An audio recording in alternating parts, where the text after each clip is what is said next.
I'm going to try and explain the engagement activity a little bit, especially for new teachers or anybody who doesn't really understand it. Hopefully this will help serve as kind of an introductory guide. The IA for global politics, the internal assessment, is pretty, I enjoyed it. It's a really interesting activity, interesting project, complicated, but really worthwhile for the students. The internal assessment for global politics is referred to as the engagement activity, or the IAEA, not to be confused with the International Atomic Energy Agency, but the IAEA. So the breakdown for global politics, the course itself, the internal assessment is the internally assessed component of the course in which you, as the classroom teacher, is going to review, grade, and submit your document to the IB. And then the IB will ask you to submit evidence and copies of the documents for moderation to make sure that your grading is accurate. Anyways, for SL, and I always like to point this out to the students, the IA for SL is only one assignment, and the assignment is the engagement activity, and it's 25% of their final IB-DP grade. And that's pretty important for the students to understand. I notice that sometimes if they don't put a lot of effort into this one assignment, it might throw off some of their overall scores, especially if they have the paper 2 that they have to work with, which is challenging in its own. This is a solid score that they can get if they put a lot of time and effort into this, and I always like to emphasize that to the students. So this is the SL version, standard level, and then at the higher level what we have is a different breakdown of their internal assessment component. The internal assessment aspect of the HL course is 40% of their final grade, but it's divided up into 2 parts, right? So what we have is the engagement activity, which is 20% of their grade, and then the other 20% comes about through the HL extension project, the GPC 10-minute video presentations, the 2 that's required. So 40% of the grade is internally assessed by the teacher, and half of that is going to be through this one very specific project that they need to do. So I always like to point that out at the beginning to the students. So what is the IA? What is the internal assessment? In global politics, it's focused around engagement of political activities surrounding a unified political issue that the student finds to be important. Within the course, you can call it multiple things. I say IAEA, or I usually refer to it just as the IA, but you can call it the engagement activity as well.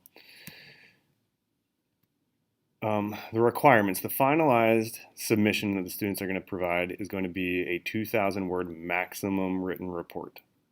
And that's all that's submitted to the IB. It is a comprehensive document, and I've noticed over the course of the years of teaching this course that the students actually struggle with the 2,000 word maximum. With the extended essay, they have a lot more that they need to write, but they're actually limited in their word count here. And I always tell them that the IB, the examiner, whoever is grading this, once they reach 2,000 words, they're done. So you can't go over. It's very important that they condense their ideas and their analysis into this shortened 2,000 word maximum report. So that's very important. This flow chart's pretty important. It shows up in the subject guide, and it kind of gives you an understanding about how does the IA look if it was identified, I guess, visually. What we have is the finalized written report is what the students submit, but there's different aspects, and they're all connected to each other. There's the engagement action, in which the students are engaging and actively engaged in this political issue. But in order to write the written report, they also need to have complementary research. So there is this flow that goes about. The students need to do research to find and engage in politics. Their engagements will maybe cause them to want to do more research to learn more about it, and also their engagements are used to help write that 2,000 word report. And if there's any missing gaps because they couldn't engage properly, they might need to do further research to help write that report. So that's why it's almost cyclical. And I always provide this to the students at the very beginning. So there is this ability for students to go back and forth. I always tell them that we start out with preliminary research of topics, which is also really important. So the research always begins right in the beginning before they can even identify what political issue they would like to do. So the engagements. What are engagements and how important are they? Engagements in this sense are actual political activities in which the student will immerse themselves in. Right? They will actually try to get involved within politics to some degree, as best as they can. And I always tell my students that the political issue is key, and their engagements, their activities that they do, they need to keep their political issue in the back of their mind while they're engaging in these activities. If they don't do that, they're going to lose focus, and then by the time they write their report, they are going to perhaps not have accurate or strong information in which they can analyze global politics from. And it also is very important that the students choose a topic that really interests them. Depends on how long of a time frame you put on this project, but they're going to be dealing with this activity, this project, for quite some time. If they choose a topic that's kind of boring to them, it's going to be a boring project. I always tell them, choose something that you're interested in, because if you do that, then it will be an interesting project and you'll gain a lot from it. The engagements themselves are meant to enrich their understandings of the political issue, and it will also serve as their real-life examples for the written paper. If you use the Peel method, point, evidence, analyze, link, for paragraph writing, this is the evidence aspect, right? It helps them with their analysis. So this will serve as their real-life example, their case study in a sense, that they can help write their written report in the end.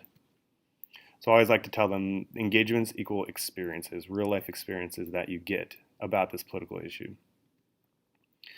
And I know I've said this quite a bit. And if you're new to the course, this might be new to you, but if you've taught this for a while, you understand how important political issues are. The development of a strong political issue is really going to help them focus properly on their analysis later on. So I always tell them they need a proper political issue in order to analyze within the final written report. Political issues themselves, they are a challenge for the students to get an actual, accurate political issue. It is kind of a challenge with students. Typically what I do is I like to sit down with them and have discussions. They tell me what they're interested in, what they're kind of thinking about, and then you work out how can you articulate that best into a political statement, an issue, a problem in which they're attempting to consider on a deeper level. So if you've read the subject guide, you should know that global politics functions within, I like to call them 3 Ps: people, power, politics. And I've kind of modified these in a way to help out students a little bit more. People, I say social issues, society itself, citizens. If you're looking at power, there's a lot you can talk about within power if you're looking at Unit 1. And I like to identify forms of power, perhaps. Politics, I couldn't think of anything else besides just saying politics. So development of a good political issue is going to revolve around some aspect of something here, right? If they're talking about social aspects or society, perhaps how does a concept or idea impact society in general? How does it impact citizens? How does it impact perhaps, or how does it lead to social movements? Perhaps non-state actor response to an issue? And that could lead to a rich political issue. If they're going to focus in on power, there's a number of things they can do. They can look at hard power, military, economic power, perhaps, of the state, soft power if they want to look at diplomacy or the ability to persuade. If they're interested in perhaps the utilization of both hard and soft power appropriately, maybe they'll look at smart power. And then the newer concept of sharp power, the intentional disruption of democratic institutions perhaps within a state, but they're interested in. I had some students who are interested in the concept of fake news because that is, pretty contemporary. Politics itself, international relations, impact of multinational corporations, perhaps, a lot you can do here. So development of political issue is vitally important, and I always typically do that right at the beginning before we get into anything else. Around this time, I actually have the students try and create a research question just because it's going to help them out in terms of developing an argument later on. So I always tell my students modify the political issue into a research question, and it's not too difficult to do. I usually give them how, why, or to what extents, perhaps for research questions. If you're doing a how, it might be something like how does whatever impact whatever. And typically, if you're using a how, perhaps this is you're considering the driving forces of institutions and policies that keep the problem relevant. So you're reflecting on how, why itself. You're considering the motivations that bring about the problem. So it's a little bit kind of like a investigation to some degree to why is this occurring. To what extent? I always like to view to what extent as kind of this judgment, judging the severity of the problem in itself. So development of research question typically comes around the same time as the political issue, but it just depends on how you're interested in doing it. I always tell my students it's a good idea to have multiple engagements, just because it gives them more to draw upon whenever they do their final analysis and reflection in their 2,000-word report. This also helps demonstrate that they've examined multiple and varying aspects and perspectives of the political issue. Criterion D itself, synthesis, evaluation, students need to demonstrate that they can view and consider the political issue from varying perspectives. So I always say it's a good idea to try and get more than just one engagement. I've always read that you can have one engagement, but it honestly has to be like the best possible engagement ever. It has to be, multifaceted, and it has to be very, very in depth. So I always tell my students attempt to do 2 to 3 really solid engagements. That way you have enough to draw upon. At this point, I always like to have the kids consider what could engagements be. This is always kind of a hard part for the students to actually identify how they can engage in their political issue. So I usually like to have the students sit down and consider, and I'll give them a political topic, poverty within larger cities. And I'll ask them, how can you actually go and experience this issue in a real and meaningful sense? So I'll have students in smaller groups break down and reflect and go deeper into this and come up with some ideas. A lot of the time they're going to say interview somebody, interview an NGO. And that's all well and good, but I always try and get my kids to get a little bit more active. So I always suggest that they try and engage in some form of volunteerism related to their political issue. That way they can experience it on a much deeper level. And also making sure that they secure those interviews necessary to understand from a more academic source, or just the authority, someone who has more experience than they do on the topic. So accepting refugees in Korea, perhaps, women in politics, things like that. There's a lot of things that the kids can consider, and it's always a good idea to have them break down and reflect more. This comes directly from the subject guide, so you have access to this there. It's just, it goes through and it breaks down political issues, and I always show my kids these to kind of identify what a good engagement would be. So political issue, and then possible engagements that the students can engage in or do. Attendance of conferences, hearing speeches, surveys, campaigning, just really getting involved perhaps in this political issue on a really meaningful way. But I always like to emphasize to my students they need to be smart and safe and not put themselves in awkward situations. I always like to tell them if they're going to do an interview, that's a good idea to take one of their parents along. And I always tell my students at this point, notice the political issues are structured as a research question. So that kind of emphasizes the need for a research question, something to argue or work towards. At this point, I like to tell the students, because they'll ask, like, can my political issue be a huge societal problem? And yes, it can. That's fine. But typically, I would suggest against it. Unless your student is a really high flyer that really likes to get out there and has all these great connections to begin with, they might struggle. The wider the scale of the problem, the higher up it ranks in terms of issues of the nation, the more sensitive it might become, and the less likely they might be able to actually get in contact with individuals. I've had a lot of students have doors shut in their face, interviews not conducted, emails not responded to because perhaps the topic is sensitive, and they're teenagers, so they might not be able to secure interviews from adults easily. So I always tell them it's always a good idea to work on the community or local level. It's easier to accomplish things. It's more accessible to them in their local community. And they might actually be able to really get in there and work on a really meaningful engagement. And once again, make sure they choose something they're generally interested in. I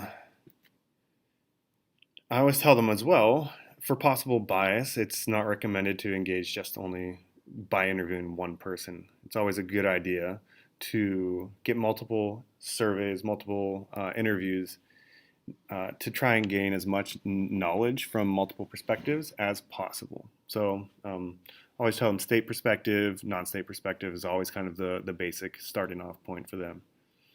And I always like to remind them they need to be mindful of the other commitments to the DP. They've got the extended essay, they've got other IAs, they've got CAS. They need to make sure that they're not limiting themselves and pushing this off until the last minute. This is something that is going to take time to complete, and it can't be done overnight. Another very important thing to note is that HL students, they may tie their engagement activity, their IA, they can tie it to a global political challenge, a GPC.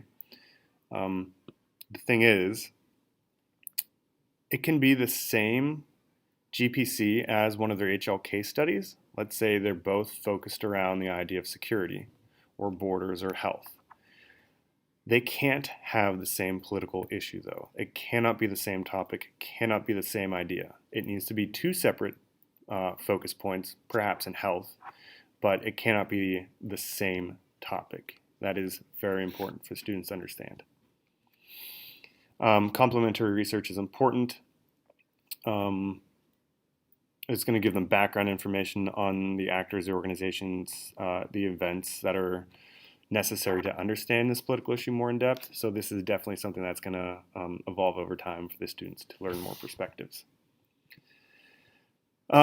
Source material. I mean, this is textbook early, teaching information, primary, secondary source material. Emphasis is likely on secondary sources. Photos, newspapers, magazines, journals, articles, textbooks perhaps, carefully selected websites, I tell them, audio-visual material, legitimate secondary sources. But once again, you need to use proper in-text citations. As always, you don't want to get caught or have a student have an issue with plagiarism. I always tell my kids if there's any question of academic dishonesty, this will not be submitted. It's very important that they, know the requirements and what needs to be done. My school is pushing for students to include an appendix with their IAs, so it's very important for them if they're doing an interview that they secure interview notes. And I always tell them that their interview notes need to be translated into English, and through the use of perhaps Google Translate or something like that. If they have multiple pages of an interview, it's going to be very tedious for them. So as long as they get some form of a translation in, that's important. So survey results, interviews, anything that would need to go in the appendix, I would definitely have them include. And I tell them the engagement activity is different from the EE. As the EE is more research-based, like a research report, this is more experiential learning and reflection on a political issue. So it's very important for the kids to understand. And once again, 2,000 word maximum. And the word count needs to be included as part of the report. It needs to be identified on their title page. Good news for them, though. Word count does not include the following. acknowledgments, contents, tables, statistics, data, diagrams, equations, citations, reference, bibliography, or appendix. So it's purely about the written portion. The role of the teacher is an interesting one here. This is how I view the IAEA and my role as the global politics teacher. I feel like I'm the guide, right? I'm going to guide them through the whole process. I am not going to tell them what they need to do. I'm going to help them understand ways in which they can achieve this. I always have my students come and sit down with me through discussions, talk to me about what they're thinking about, if it's a good idea, the development of their political issue and research question. I work a lot with them to help them achieve and create the best product possible. But once again, it's all about their choices and their decision. I always like to tell them that I need to improve their engagements and political issue, because if they choose an engagement that is very weak or has nothing to do with their political issue, it's going to be a real waste of their time. So I always like to tell them the best thing to do is to work and identify a political issue and engagement that really works with their topic.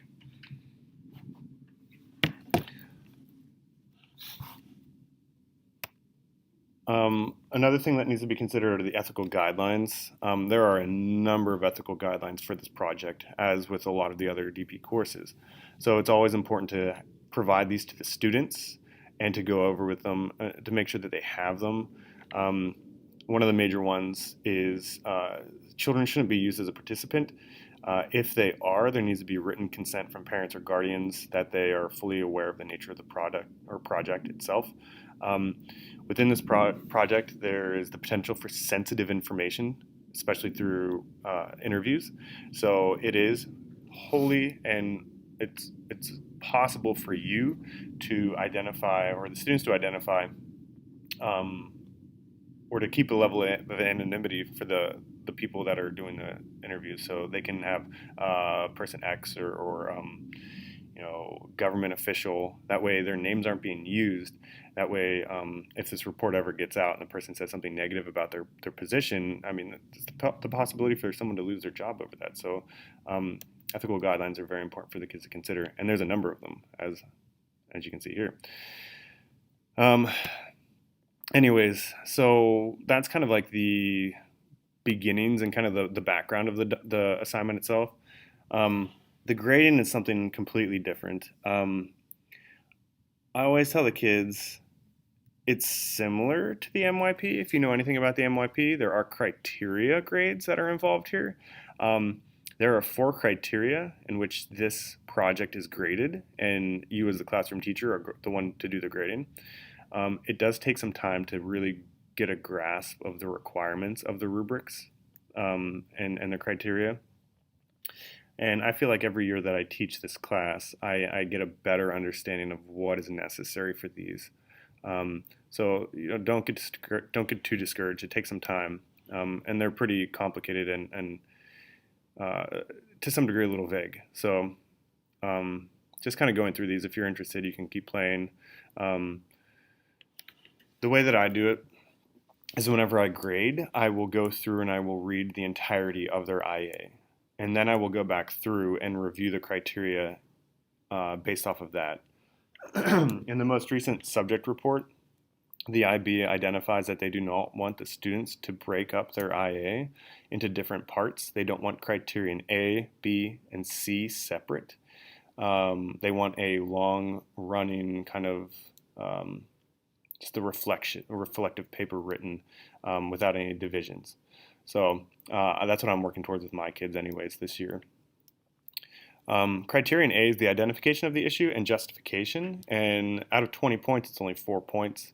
But it's kind of an easy way for the students to kind of secure some points early on. It's just realistically what it is this: has the student identified a logical and clear political issue? Are the engagements reflective of that political issue?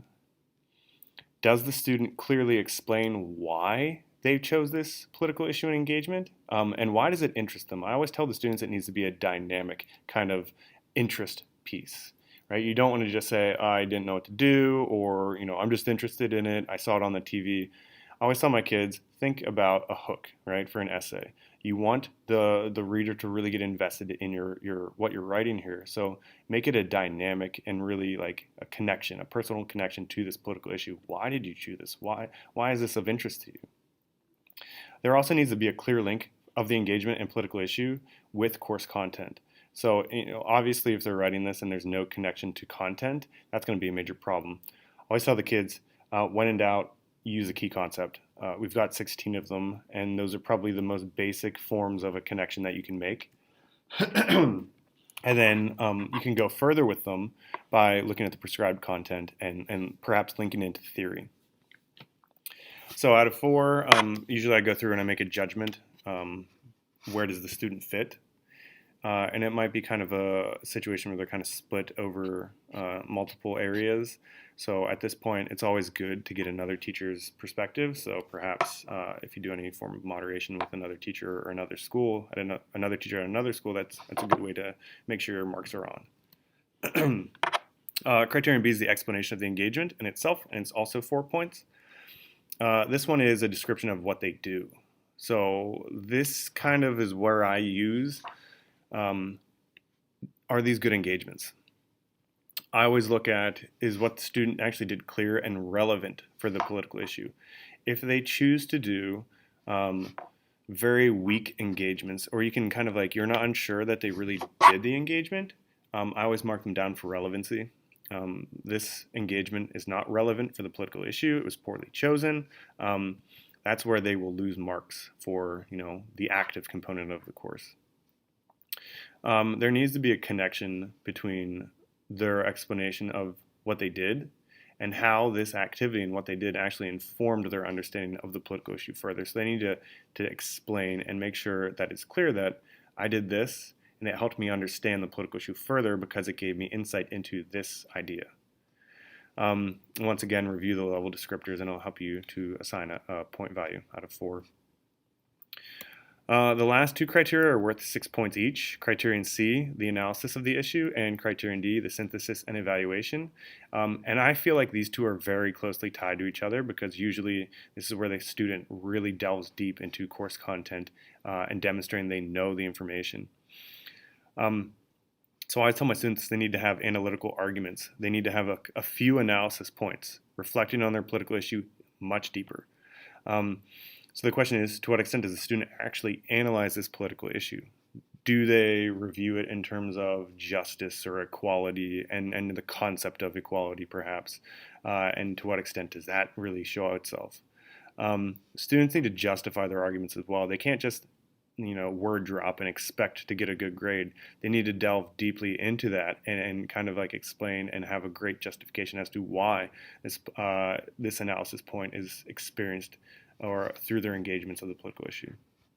So political issues explored in depth using key concepts of the course where relevant, and the response contains a clear critical analysis. All or nearly all the main points are justified. So that's the 5-6 range. And typically criterion C, I feel, is where this is the place where the students might lose credit if they don't do that further research. Criterion D is synthesis and evaluation. I like to view this as, did the students synthesize effectively in this project? Were they able to use their engagements, their research to develop proper analytical arguments? Do they come back to their engagements to reflect deeper on this political issue and the content analysis points that they have? So it needs to be kind of like this really synthesized treatment of the political issue, using theory, using knowledge, using their experiences, using research, and really getting deep into the back story, the major issue itself. Their conclusions that they come up with need to be clear, balanced, consistent with the evidence presented, and there needs to be evidence of evaluation of the political issue from multiple perspectives, so students definitely need to have those different perspectives present. It's a challenge to get used to these assessment criteria, but once you start understanding them a little bit better, it becomes a lot easier to grade this project. Overall, I really enjoy this project. It takes a long time. There's a lot of setup to this. But in the end, I feel the students gain a lot of knowledge and a lot of experience that they're going to be able to carry on throughout their lives. These are stories they're going to be able to tell their friends and their significant other or their families later on down the line, how they actually engaged in the political process itself. Um, Anyways, I hope this clarified perhaps some questions that you had. And I hope you have a great year and IAEA. So good luck.